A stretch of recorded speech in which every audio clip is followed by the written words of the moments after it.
أعوذ بالله من الشيطان الرجيم. بسم الله الرحمن الرحيم. يا أيها المزمل قم الليل إلا قليلا نصفه أو انقص منه قليلا أو زد عليه ورتل القرآن ترتيلا إنا سنلقي عليك قولا ثقيلا إن ناشئة الليل هي أشد وطئا وأقوم قيلا إن لك في النهار سبحا طويلا واذكر اسم ربك وتبتل إليه تبتيلا رب المشرق والمغرب لا إله إلا هو فاتخذه وكيلا واصبر على ما يقولون واهجرهم هجرا جميلا وذرني والمكذبين أولي النعمة ومهلهم قليلا إن لدينا أنكالا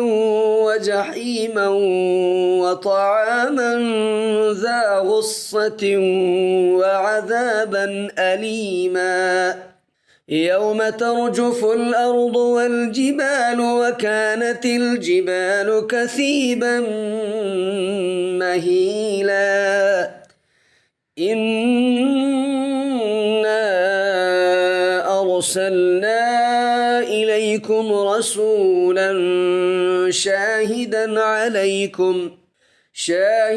عليكم كما أرسلنا إلى فرعون رسولا فعصى فرعون الرسول فأخذناه أخذا وبيلا فكيف تتقون إن كفرتم يوما يجعل الولدان شيبا السماء منفطر به كان وعده مفعولا إن هذه تذكرة فمن شاء اتخذ إلى ربه سبيلا إن ربك يعلم أنك تقوم أدنى من ثلثي الليل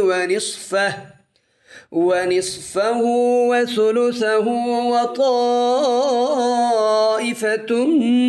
من الذين معك والله يقدر الليل والنهار علم أن لن تحصوه فتاب عليكم فاقرؤوا ما تيسر من القرآن علم أن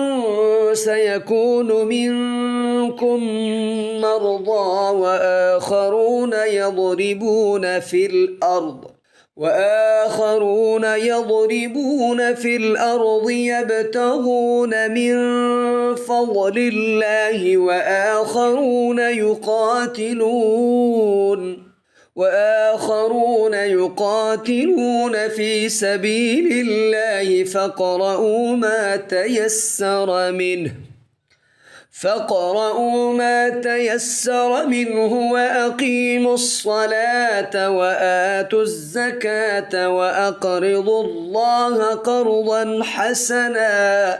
وما تقدموا لأنفسكم